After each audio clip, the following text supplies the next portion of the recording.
25. októbra 2024 sa výber žiakov 7., 8. a 9. ročníka našej školy zúčastnili literárnej exkurzie v Martine.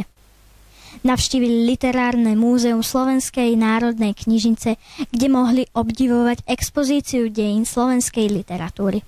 Pani sprievodkyňa im porozprávala o známych osobnostiach, najmä o predstaviteľoch štúrovskej generácie a predstavila priestory múzea. Spestrením bol aj kvíz zo slovenského jazyka. Potom sa žiaci presunuli na Národný cintorín, kde sú pochovaní významní predstavitelia slovenských dejín.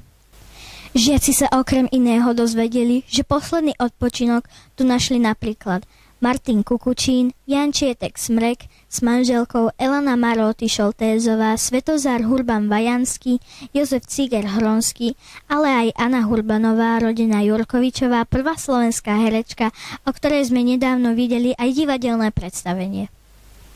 Pozreli si aj pamätník darcov orgánov a významných športovcov. Dlhá cesta domov bola veselá a všetci mali dobrý pocit z zaujímavého výletu spojeného s učením.